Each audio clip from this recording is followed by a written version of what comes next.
Hello there, and welcome back to the Long Live Rock and Roll podcast with your hosts Laz and Felipe Amarim on the screen opposite me. How you doing, bro?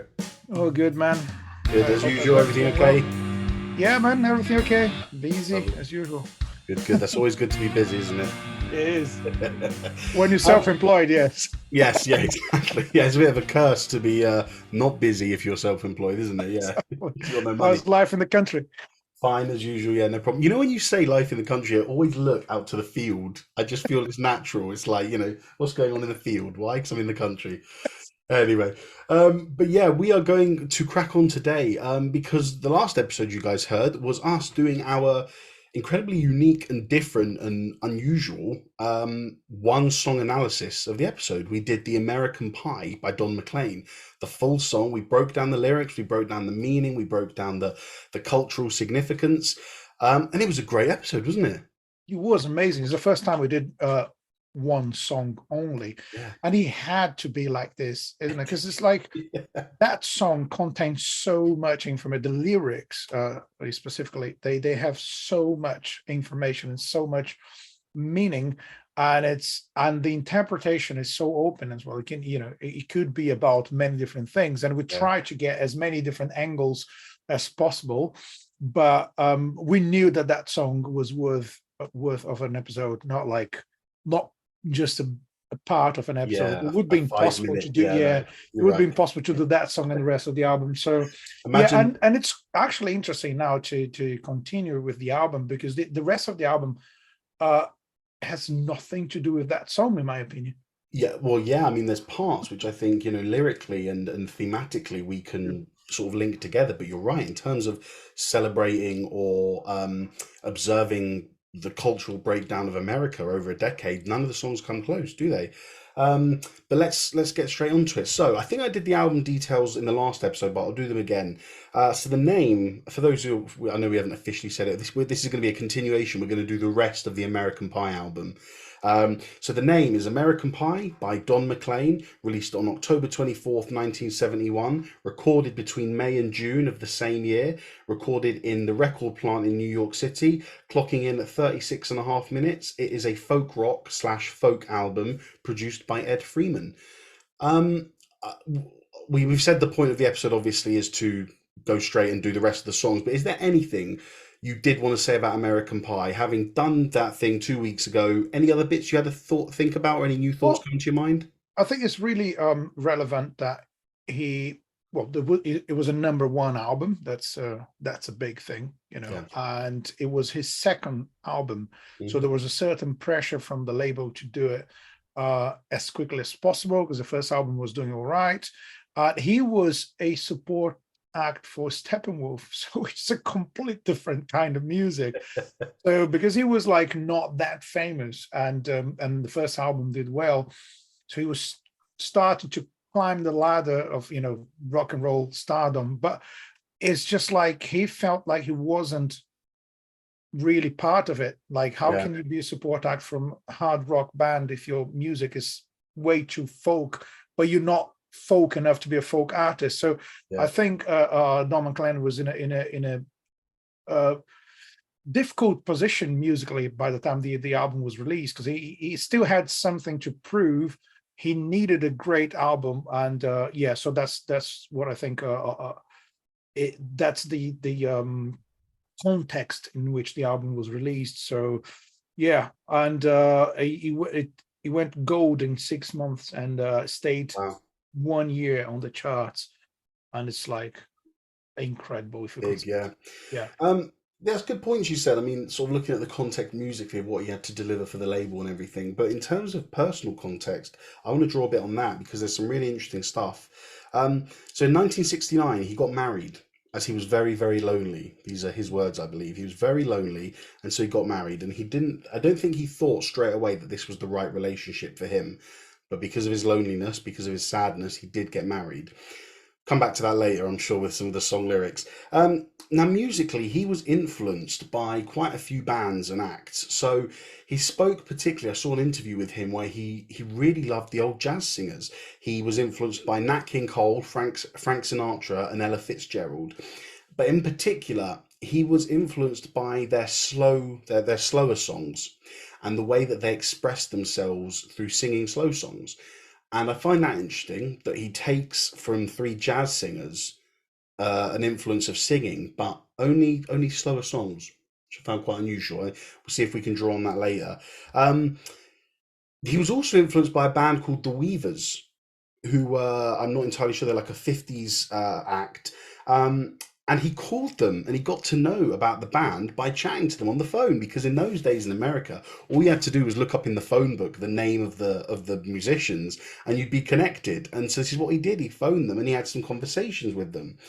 Um, he also wrote to country artist Pete Seeger because he was very interested in the lyrical content of Pete Seeger's music. And in particular, he wrote to him and said, Pete, why do you support communism? And Pete Seeger replied back, and between them, they opened up a dialogue, and then they became friends. And then Don McLean became Pete Seeger's guitarist. Oh He wow. was like a protege. He was like Pete Seeger's, 2.0 in training. Um, and then, so that's how Don McLean got involved in the music industry, by playing with Pete Seeger. But I just found that so cool that he wrote a letter saying, "Hold on, Let's well, talk. Yeah, let's yeah, talk about politics. why are your politics like this? Talk to me."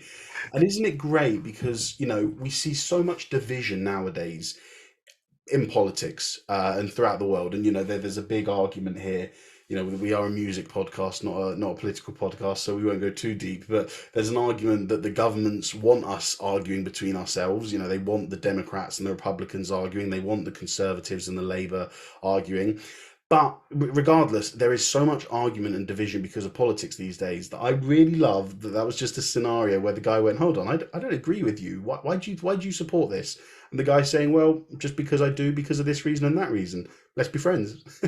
Yeah, yeah, and isn't this one of the most important things about music and art? Is this amazing connection that music builds between people? Like it's just all right. I can have a I can have a different political view than someone else, but we might like the same artists. Yeah, yeah, Or I might even enjoy a band or a singer that is expressing in their lyrics a political view that I do not agree with, but I love the bass line.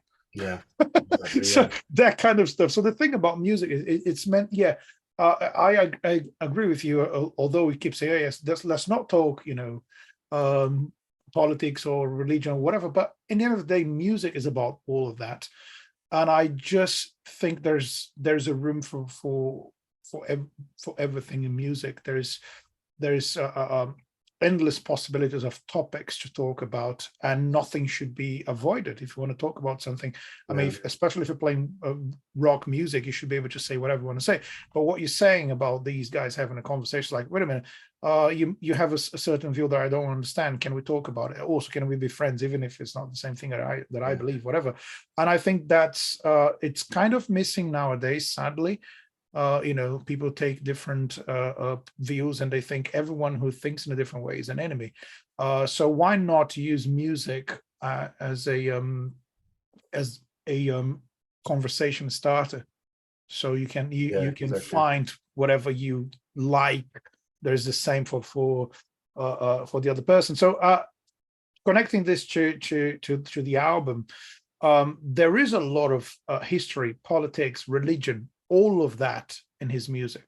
Mm, Don McLean was talking about life and all aspects of it. So all includes of that politics. is, Yeah, yeah. So his music is influenced by the whole scenario and everything that was going on in America at the time he wrote the songs. What I believe is different from the second song onwards is I think he put so much effort into American Pie, and he wanted the song to be about a whole decade of history and music, and it's so deep and so, I don't know, serious in a certain yeah, way. It's not a song. It's a song that makes me think. It's not a song that makes me want to dance. yeah, So yeah. although there's it's kind of up tempo at some points, but And little bits of humor, as we discussed last week. yes, Little exactly. But one line or two lines of humor. yeah, but one thing I felt like after arranging that song with so many tempo changes, so many variations in different parts. I think he wanted the rest of, probably, I don't know, just guessing, he wanted the rest of the album to be simple and straight to the point. That's how I feel about it. All the other songs are a lot shorter than American Pie. American Pie is like 8 minutes, Yeah. over 8 minutes, isn't it? And there's loads of 2.5 minute songs in the album, so they're really short, straight to the point, and the arrangements are quite, I don't know, empty. Can I use that? I mean, that word. Definitely. Yeah, yeah, yeah. It's really, really, really empty in a certain way. They're not as busy as American Pie, and they're not full of unpredictable parts, isn't it? Even the other up tempo song on the album, what's it called? Everybody Loves Me, Baby. It's still much sparser, much more empty than American Pie, isn't it? I mean, you've got that Yes. lovely kind of rockabilly mixed with rock and roll sounding thing. I think I read that or I was watching the classic albums version, or the classic albums episode of this album, and they said that they wanted, I think it was this song that they wanted, it's purposefully sloppy because they wanted it to sound like they were having a party. Everybody Loves Me, Baby. So they were like, I was, the bassist, like, was I in time? Don't worry, like, it's okay. We want it sloppy. We want to have it like a party.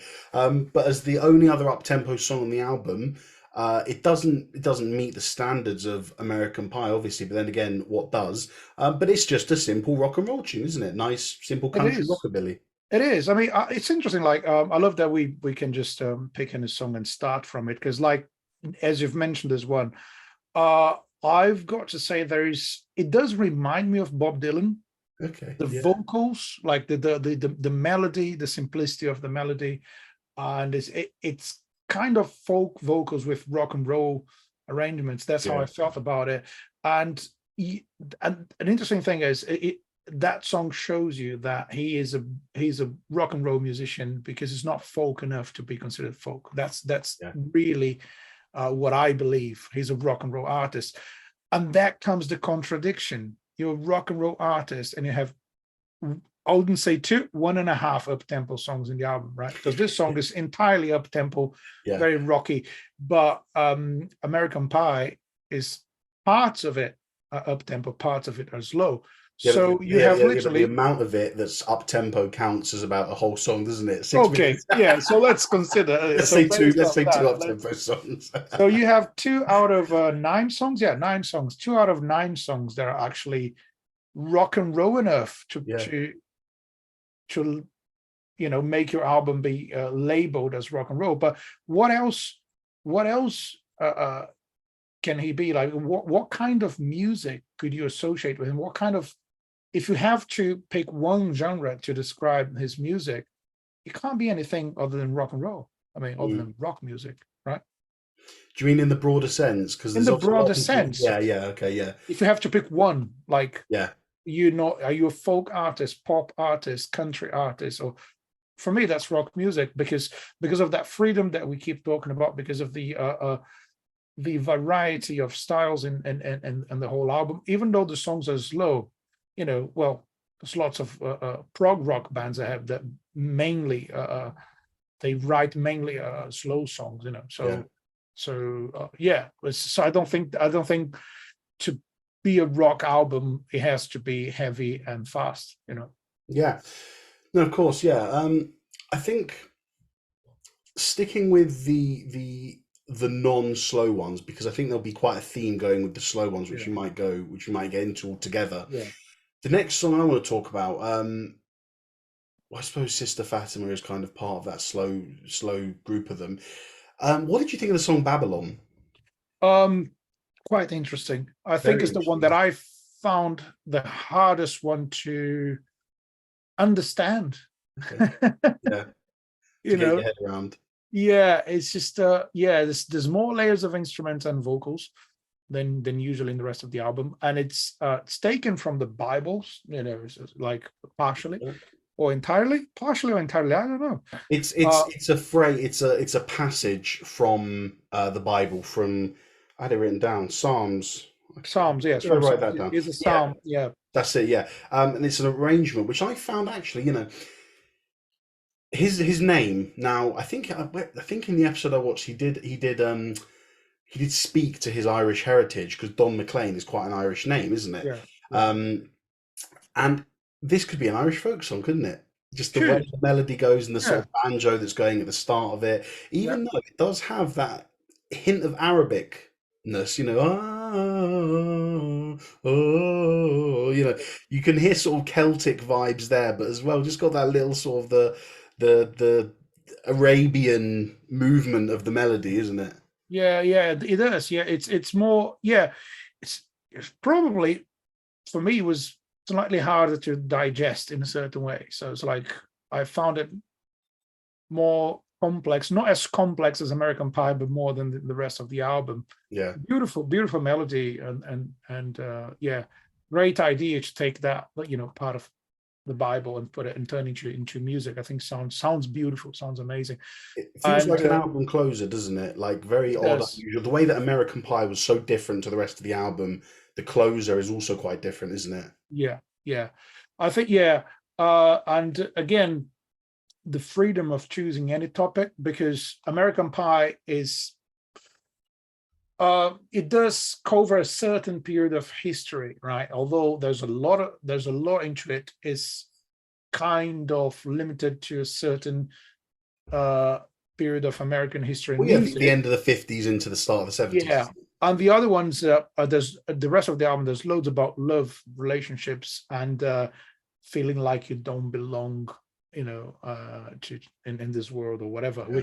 which are topics that might be more universal, Mm.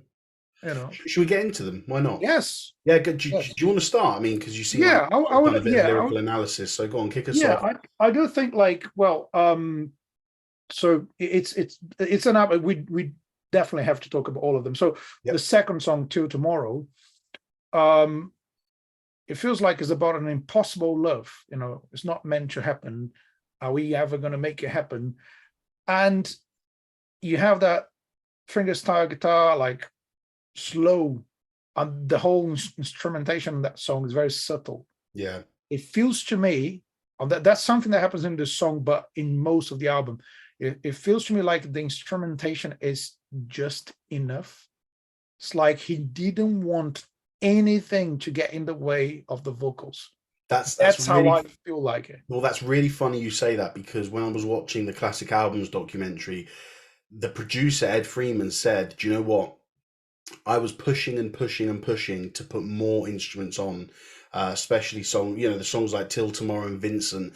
I was pushing to get the strings to come in earlier. I was pushing to have the marimba come in sooner and to be louder. But Don was the one who said, let's calm it down. And it's paid off, hasn't it? Because especially in the song Till Tomorrow, this is what I wrote about it. The marimba, which for anyone who doesn't know, the marimba is a melodic percussion instrument, almost a bit like a xylophone. So it's massive wooden keys, and you play it with like are they called mallets? Is that it? The mallets with the soft Yes, big. Yeah, mallets. you play them with mallets, and you'll hear it coming in at the end of Till Tomorrow. The marimba, it plays such a huge but also quite an understated part because it provides another unusual texture, but it brings balance and it brings an atmosphere, an atmospheric dynamic to contrast the simplicity of the normal acoustic and vocals, because you've had that for the whole song and it's very simple. And then if you bring in something like a string section, it almost takes the song to a level that wouldn't seem appropriate because the whole song's been acoustic guitar and vocals. So bringing in orchestral classical music, it's like, okay, well, now we're taking this song to a different level. Whereas this, to keep it subtle, to keep it understated, they just brought in that little, the little You see, marimba pop. yeah, It's just and so that's it. beautifully done, isn't it? Sometimes an instrument would appear in a song in this album just to play a short phrase, and then that's it. Yep. And I think that's simplicity in music and music production is really, really hard to achieve, Yeah. because you might end up sounding just Empty. You've said it. empty. Empty. Yeah, Yeah. but there's an emptiness to this album that is intentional and well done. It's not like, oh yeah, we're just being lazy with arrangements. No, they Yeah. tried stuff and they ended up choosing only what is strictly necessary to Yeah. enhance the message in the song. That's how I feel about most of the album, if not all of it. Well, there's two With quotes for me. American Pie is more like this, like an epic kind of, Yeah. want it to be full on. Yeah, with the And the piano. rest of the album is like, you know what? I even feel like if you remove everything from the album, not talking about the first song, talking about everything but American Pie. If you remove every single instrument and leave acoustic guitar and vocals, it would still be a great album. And that's not something you can say about many rock albums out there. No, you're right about that. I completely agree. There's two quotes that I want to say regards to this. The first one is an obvious one. It's quality, not quantity. So it's not Yeah, the amount of instruments you put in, it's the quality of the ones you do keep in. yeah, And my favorite quote in all of music, um, which I've said quite a few times on this show, and I'll say again, I suppose it's still kind of, it still applies. It's not the notes you play, it's the space you leave. yeah. And I mean that's that same principle applies for production, because as you said, you can just put. Imagine, I mean, bro, we've both produced albums. We've been in studios when bands have been recording. We've recorded in Yeah. studios, and you know the temptation to sit there and say, "Oh, well, maybe we should just harmonize that melody with another guitar line. Maybe we should just add another layer of guitar." Because Yeah. the temptation's there. Because when you're in the studio and when you're listening, you think, "Oh yeah, let's make this sound bigger. Let's get this bigger." But sometimes, as we've just said, less is more, isn't it? Yeah, exactly. And if you keep adding layers, you might end up with, it's like writing a 500-page book that could have been a 50-page book. So you might end up having less readers, or not attracting the attention of enough people. So he made it in a way that the album communicates with common people, right? Mm. Well, That's what I talking that's what I about believe. that, yeah, no, sorry, were you going to say something Well, else? that's how I feel about it. Yeah. I don't know if that was the intention, but Well, probably. talking about communicating with normal people and getting the message through, I want to talk about the song "Empty Chairs," which is probably my Oh, third favorite song on the album. Spoiler alert: my first favorite is "American Pie," my second one is "Vincent," and my third one is "Empty Chairs." yeah. So, "Empty Chairs" is a song about loneliness and somebody leaving someone else. Empty clothes hanging on empty chairs. It's very sorrowful. It's very melancholy. It's very, it's mourning a relationship. Now, the effect this song has had on people is absolutely crazy. Have you read about this, by the way? No, no. No. So there was an American singer-songwriter called Laurie Lieberman, and she was on this documentary, and she said that when she saw, it was complete coincidence, she went and saw Don McLean. Her friend was saying, "Oh, let's go. I've got ticket. We're going to go to a bar tonight. I've got tickets to see this guy." And she was like, "Oh, I don't really fancy it. And she just broke up with her boyfriend. She was like, "I don't fancy it." And her friend said, "No, come on. We got to do this. Let's get you out of the house, whatever." She went and saw Don McLean, and Don McLean played Empty Chairs. And she said she has never felt so connected. Excuse me. She has never felt so connected with another human being that she did not know Oh, through wow. a form of art. And so because she said it was like he was narrating her life at that moment. And this song and this piece of music and his performance touched her in such a way that she went and wrote a song called "Killing Me Softly with His Song," Oh which my then, God, that's you know the oh, song. yeah. And then so that was her. She wrote it, and then it went on to be covered by the Fugees, I believe, and the singer from the Fugees. I can't remember her name. As usual, guys, any song we mention, as well as the rest of the album, will be in the playlist in the show notes. So go and check it out, so that when we mention a song, you can listen to it. But I just thought that's amazing. American Pie has touched me because although I'm not American, I love the message and the narration. I'm talking about the song here. I love the message and the narration and this very simplistic yet ambiguous description of America in that 10-year period. So it's touched me. But for the music to touch this lady so much that she's gone and written a song about it, and That's the beautiful. song about the song has gone on to become famous, because Wow. then the lady from the Fugees heard Laurie singing it and said, "My God, that is a song, I can feel you've written this song from the heart." And so it's like a chain reaction of Yeah, songs yeah. being written. Wow, just brilliant. It is beautiful. Like your music is capable of touching someone to that level. They want to write about your music. They want to write about you. That's just absolutely beautiful. That's it. Sorry, Um, the lady was Roberta Flack. okay. Oh yeah. That's the Yeah. one. Yeah, so I'll put both of those in the playlist. Great. Yeah, please do. Yeah. And anything else about Empty Chairs? Because I think I just love the melody.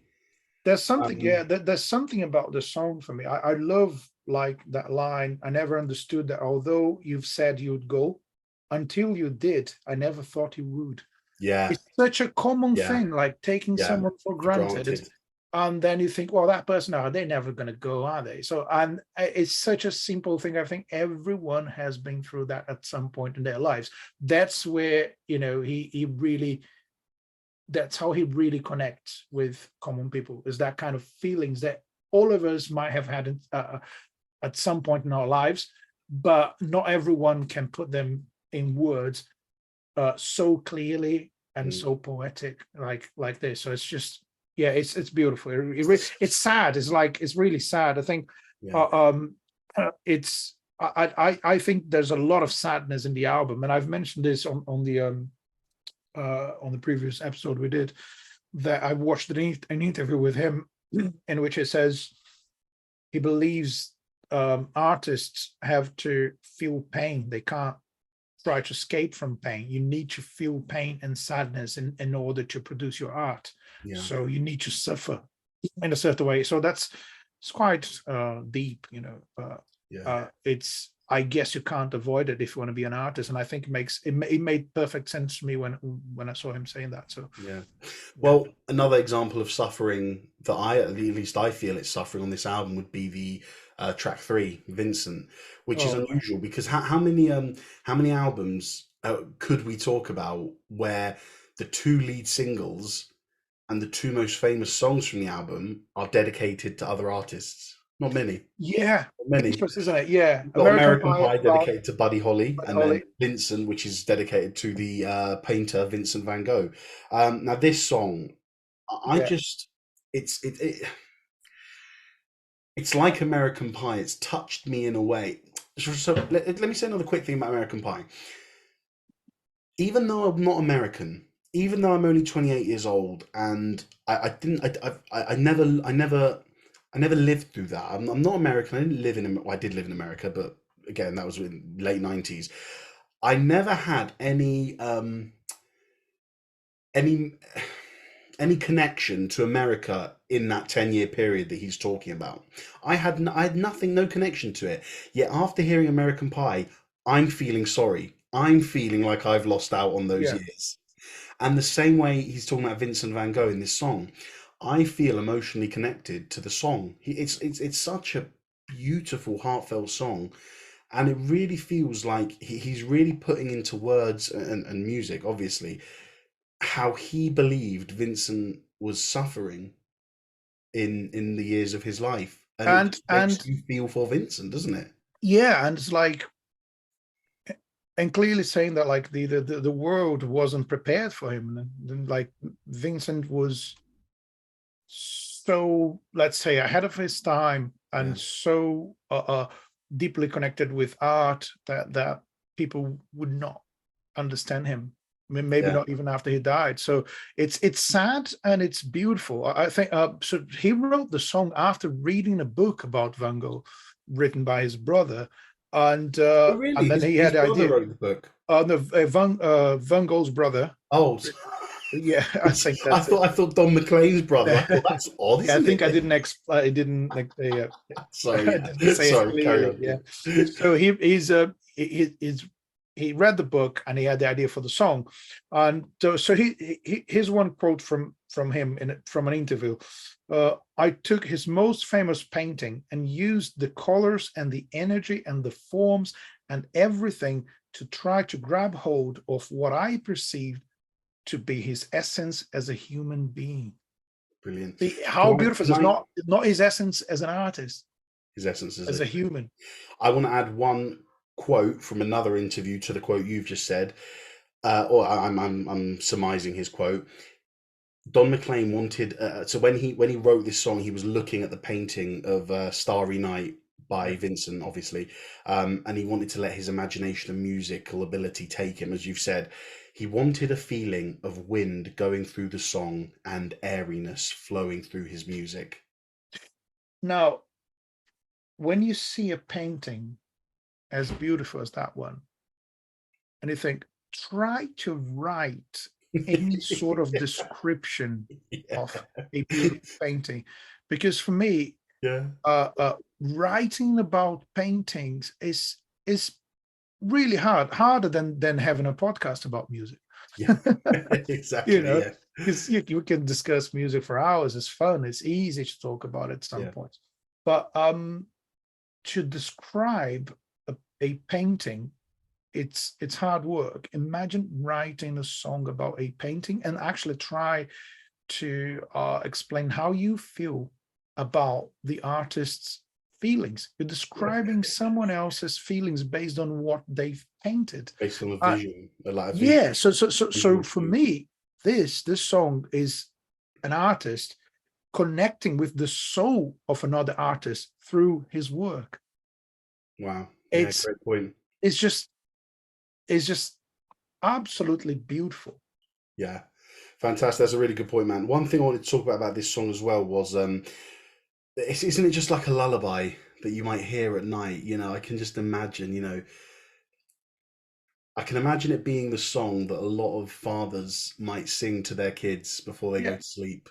You know, talking about the instrumentation. So this is what I also got from the documentary. Check out all the instruments that were added: harpsichord, oboe, harp, strings. All of these were added. And here's a quote that they said. That producer Ed Freeman said: "We had to record it all to know what to take out." Oh wow.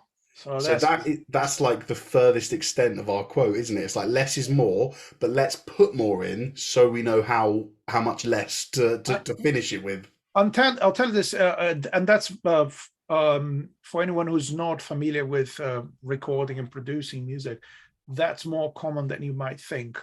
Yeah, To the point, I was watching an interview with one of my favorite drummers, Abe Laborio Jr., who plays drums for Paul McCartney, also played with Sting and loads of famous artists. He said that about 75% of everything he recorded has never been released.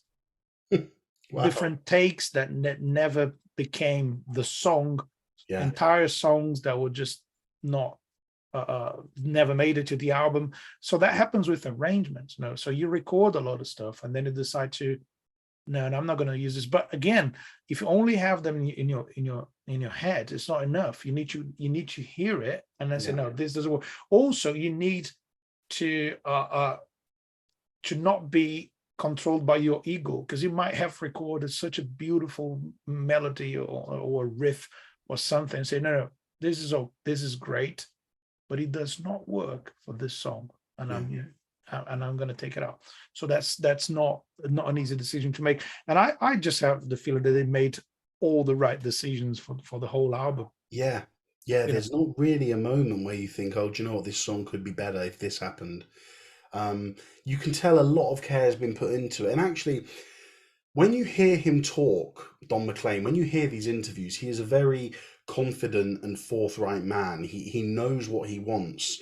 And but that didn't seem like the case at all from when this album was being recorded, because they've openly spoken about arguments between him and the producer, where the producer was constantly trying to get I don't want to say the producer was trying to get him to put more instruments in, but there was those kind of arguments where the producer would really push his thought onto Don, and Don would fight back. There was quite a bit of tension between them, so I hear. Um, but but he great said albums are usually a good result of conflict, isn't it? yes, exactly. So Yeah, you just everyone is trying to maybe impose their ideas or have their ideas as the final product, but it might not work. And if there's no conflict, if there's no argument and no contradiction, then you might not achieve a good result. If you just go yeah, with the first idea, and if everyone just says, yeah, just let's just follow this one guy and never question anything, so that might not be good enough. So yeah, exactly. Moving on, we've got two more left to do, I think. We've got Sister Fatima and The Grave.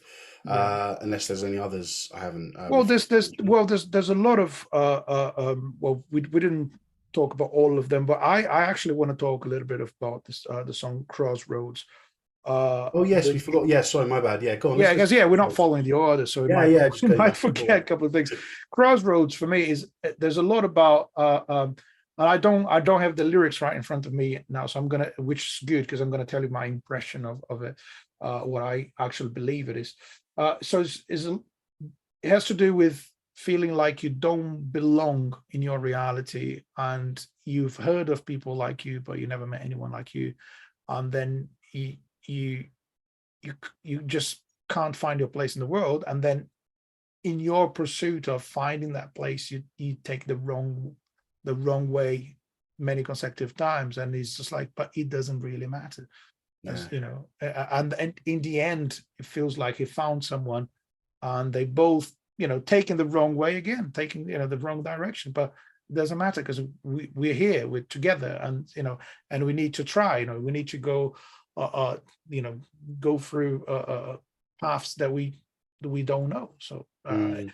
and is that the it's just like saying in a poetic way what everyone says, the journey is what matters, not the destination. So everyone says that those words like a million times, so but he can deliver that information or that idea in such a beautiful poetic way that I don't think many songwriters can do. I think we know from the first song, especially, how deeply the death of Buddy Holly affected him. Yeah. Um, for him, it was literally the day the music died. We've heard that plenty of times in the first song. I wonder if he almost felt a sense of hopelessness in the world after, because his hero's gone.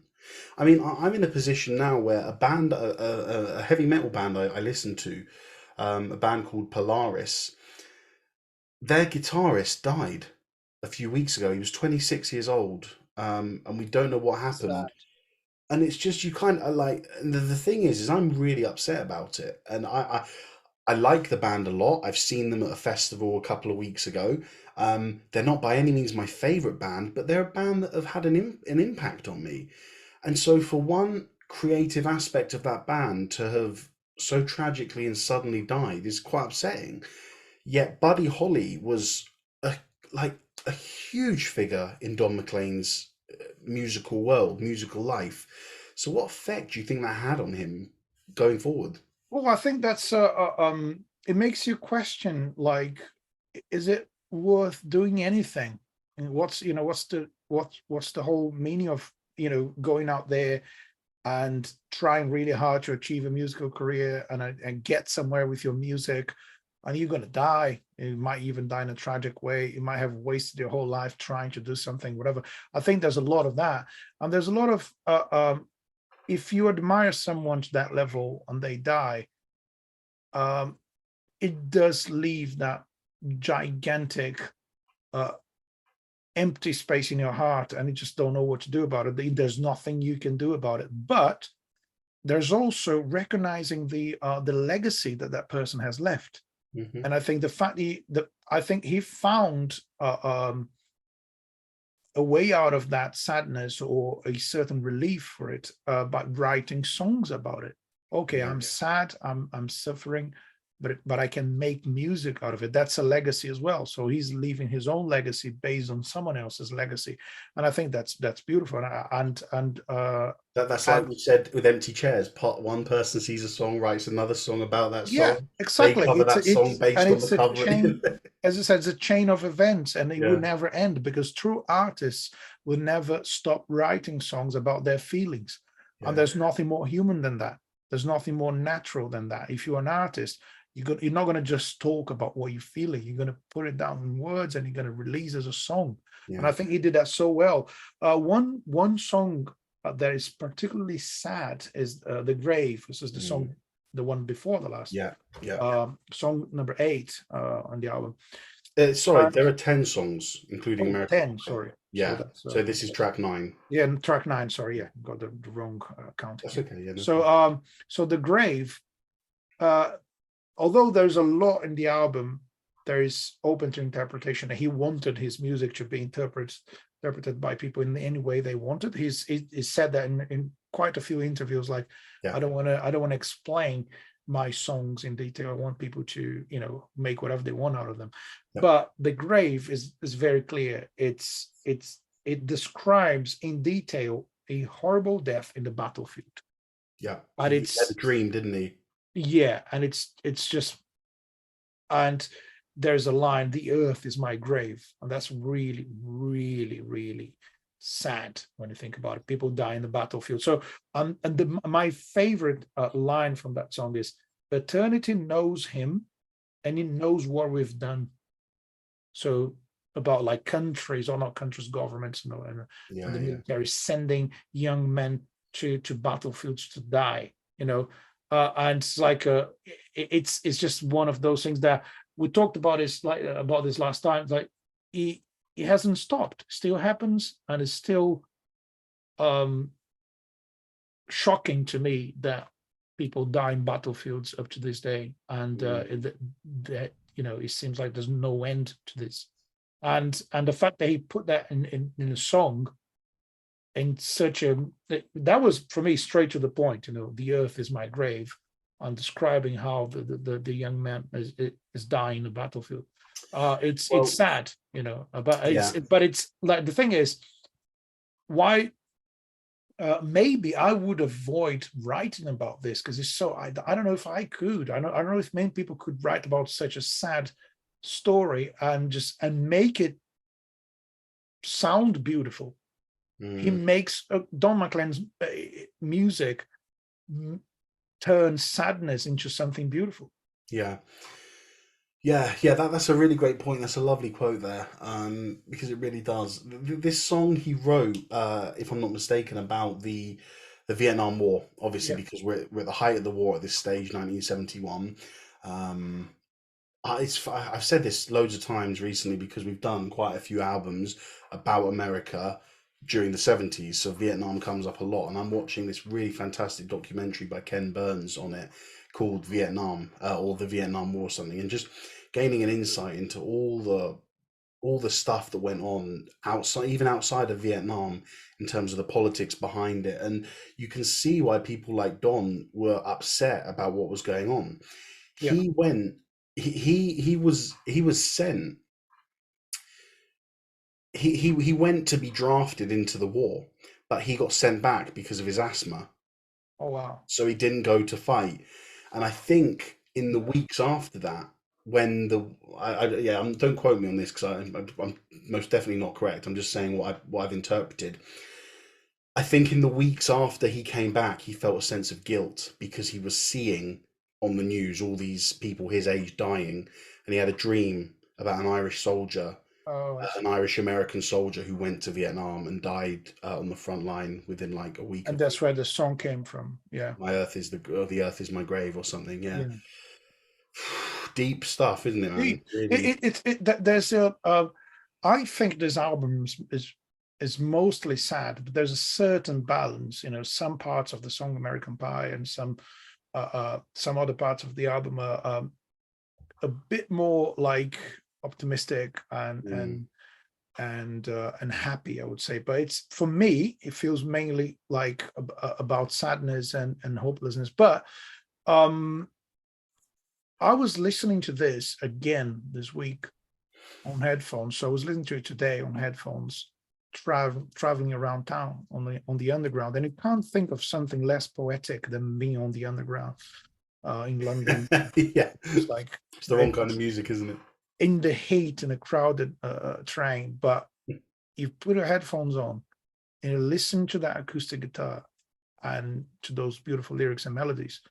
It does take you to a complete different world. And even though the content of the lyrics and the stories behind the songs are really sad, it makes you feel better in a certain way.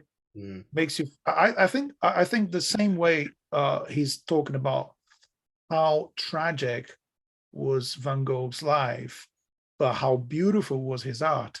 So I think Don McLean was basically telling us that reality is not perfect, it's sad, and people are evil, but music is beautiful, and we need to Yeah, celebrate that. That's really interesting because even it's funny you bring that up because you are correct. There's recently I told you about this album actually. One of my all-time favorite bands, Avenged Sevenfold, have just released a new album Yeah, called Life Is But a Dream, and the whole context, the whole premise of the album is about existentialism. It's way deeper than what I'm about to describe, but it's basically like, not what is the point of life, but it's just question it. yeah, Think, why are we here? Why are we on this earth? What is the point? There's lots of negativity, materialism, existentialism.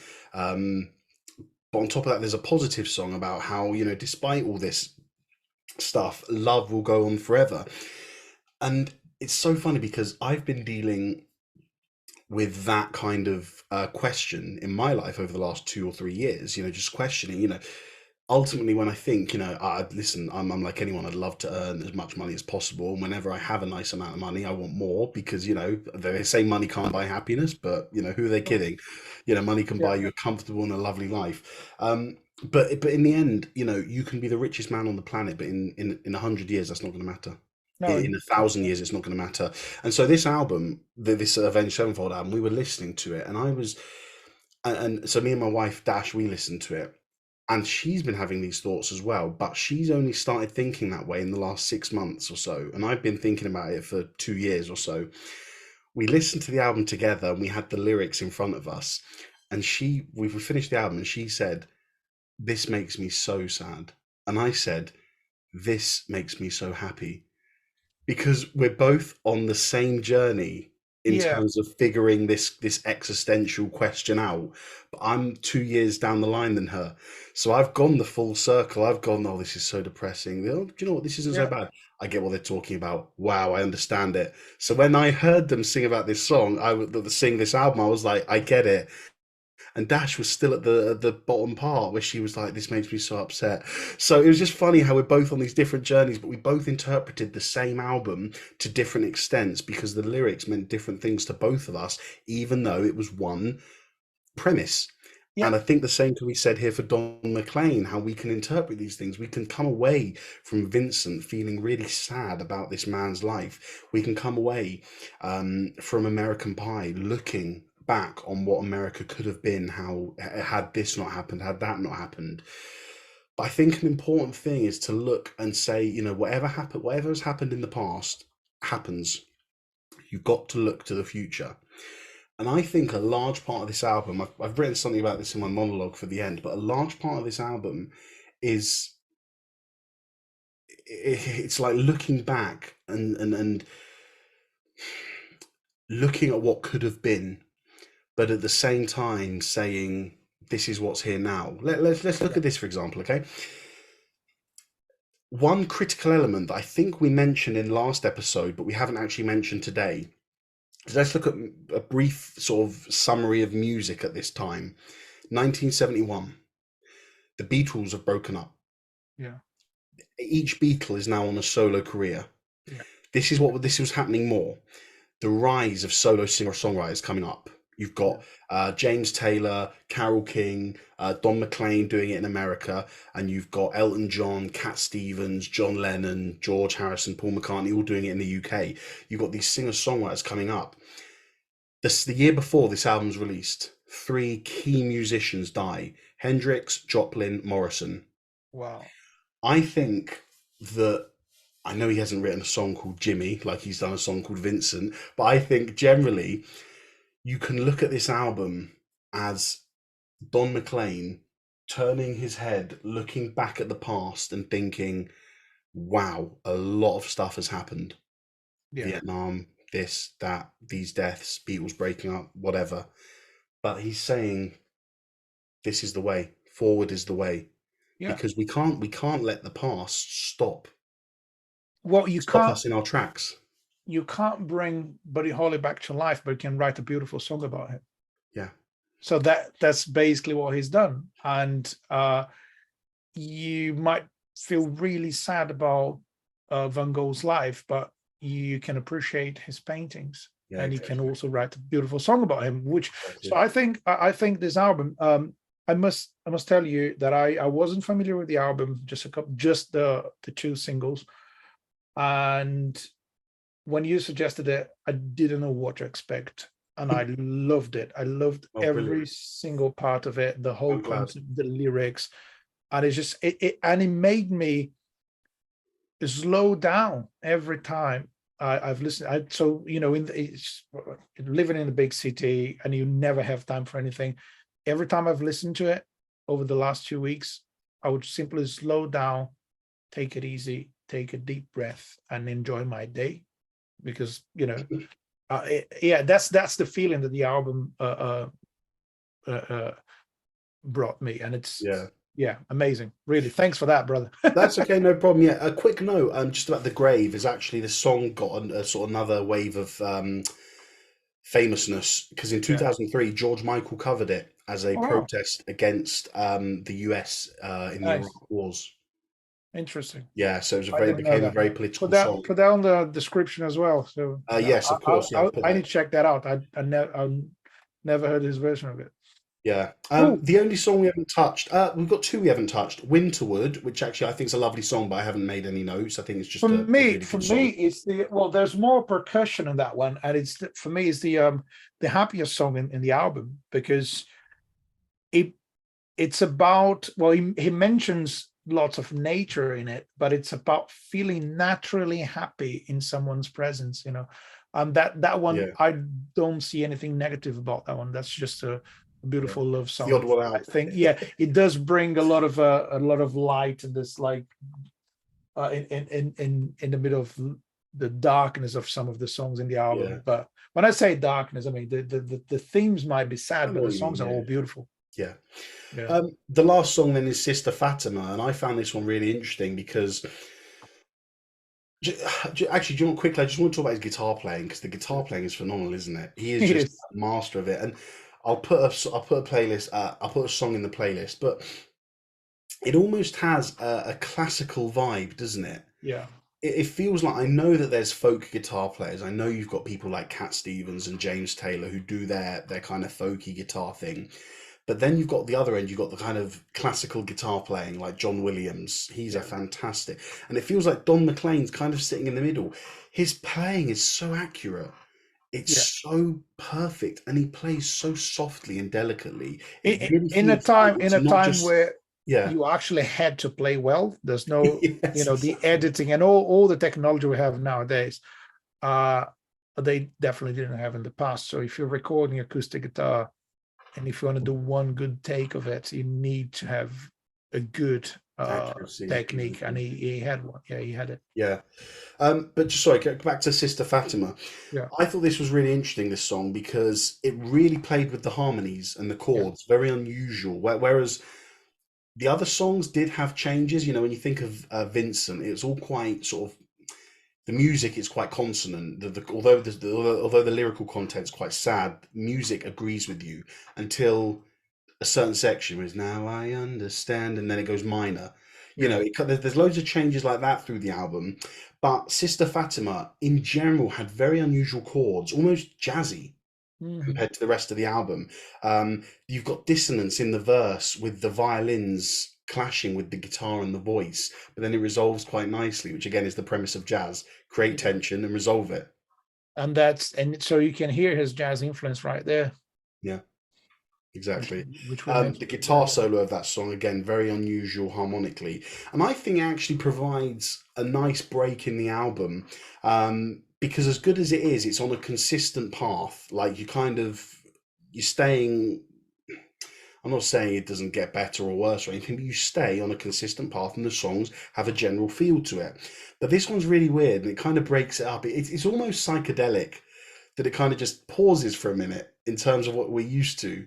And then once that's done, we go to the grave and then Babylon, which again, although they're unusual, it's still familiar compared to Sister Fatima and then the rest of the start of the album, isn't it? Yeah, and it's because of all those elements. I believe this is an album that you should listen more than once if you want to. Yeah, and at the same time, right, from start Yeah, to finish. yes, start to finish a couple of times or more if you want to Brilliant. understand what the album's all about. Yeah. Great. Do you have any other thoughts, bro? Anything to Now, say? I have one thought in my mind. I want to hear Go a for it. monologue. Okay, all right. Well, let's get to that. There's one more point. Actually, a little section I had on my notes that I forgot to mention. Well, I did mention it was the artist versus producer.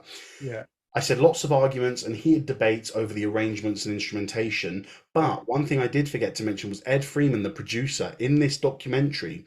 He says he was very critical of Don McLean and he was remorseful that he wasn't more supportive.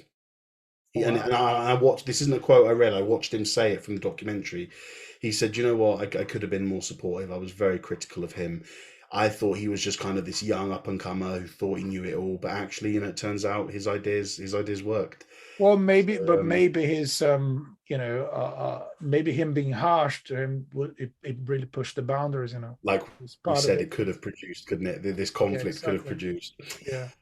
Anyway, excellent. Let's get on to my monologue then.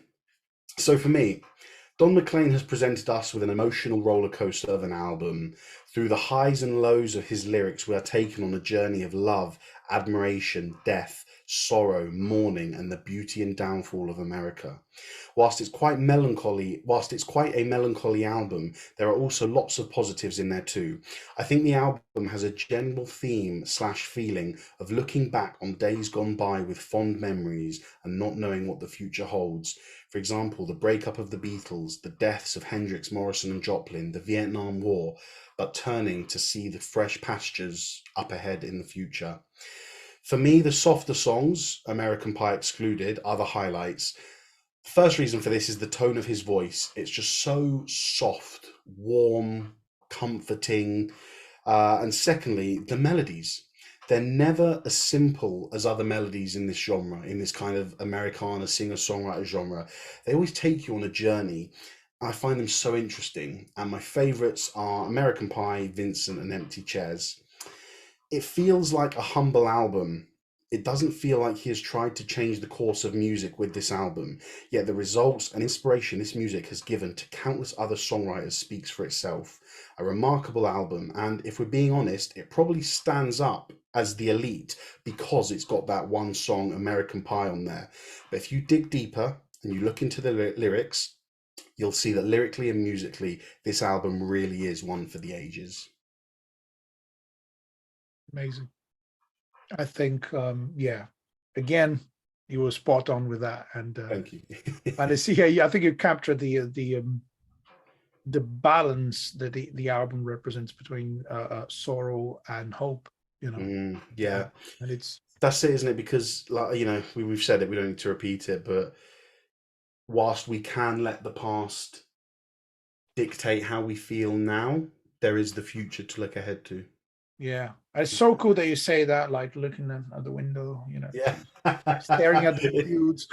I know, yeah, that's it, isn't it? Yeah. Yeah, But it does make you think, doesn't it? It's just, we're yeah, not sat here regurgitating stuff. These are our thoughts that we've come up yeah. with. And, these phrases that I'm saying, like, the font days gone by, these have just come to me. It's not scripted. Yeah, an album like this, you can't make you might try to make a technical analysis of it, but it's just pure poetry to me. It's beautiful. It's literally how it makes you feel, isn't it? Yeah, How it makes about us feeling. as individuals feel. Someone else, someone who doesn't like this music, might have a different thing from it. Someone who loves Don McLean and everything he's done might have a different interpretation than we do.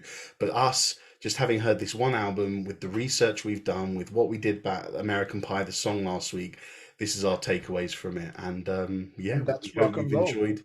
We hope you've enjoyed this journey with us.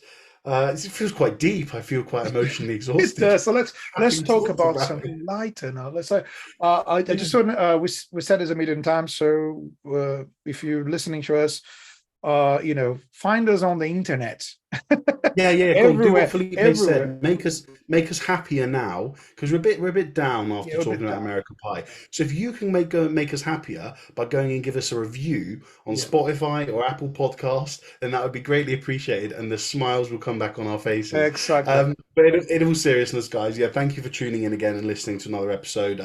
Also, if you're watching on YouTube, we hope you're enjoying it. We've got this new layout now. We're a few episodes in, where you can see. I'm gonna anticipate where I'm going to be on the screen. So I'm going to say, we can see the episode title up here, and you can see our social media stuff down there.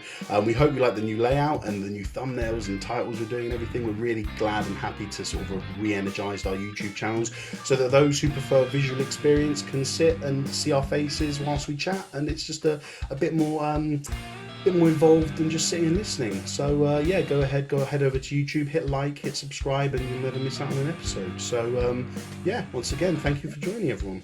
Thanks for listening, thanks for watching, and keep on rocking, everyone. As usual, guys, take care and long live rock and roll.